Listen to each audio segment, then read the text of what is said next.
crypto markets are down by about $1.3 trillion over the last 60 days. And Bitcoin's down about 30% since the 6th of October high of 126K Bitcoin. So the crypto markets have been in a short-term bear market. There's a few reasons for this. There's the global macro. We've had the Bank of Japan just recently launch their quantitative tightening program. So rates are going higher.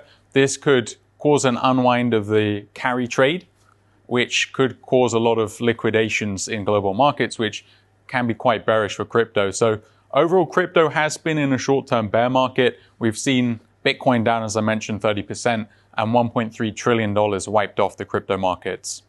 Anyone who has been following Bitcoin's recent movements would have noticed it dropping below not just $90,000, but it even threatened to fall as low as $70,000. And yet today we're seeing Bitcoin make a comeback and rise. What is your explanation for this sudden change? It's possible it could go lower. I can't say if this is exactly the bottom.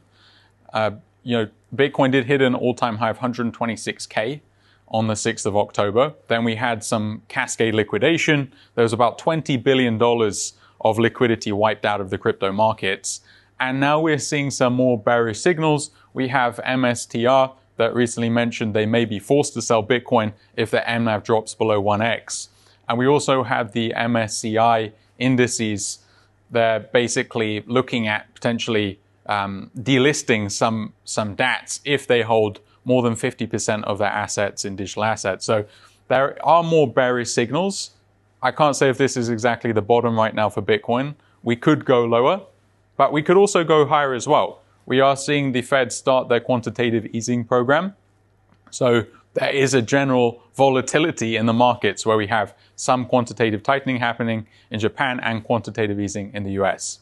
Kingsley, what exactly should we be keeping a close eye on in December, specifically within the financial markets, especially considering we're now approaching the very end of the year with many positions being closed out? Some are also suggesting that we're still eagerly awaiting the Federal Reserve's crucial meeting. We have so many things happening, but what precisely should we be focusing our attention on? I believe the markets will continue to be volatile. I do think we'll see a rate cut on the 10th of December. There's about 80 to 90% odds of that, of a 25 basis point cut on 10th of December.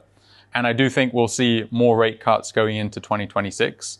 But we do have a lot of volatility in the market. So just expect more volatility. Yes. And now let's move on to the technology sector stocks, which I wouldn't exactly say were accused, but certainly faced a significant global campaign against them.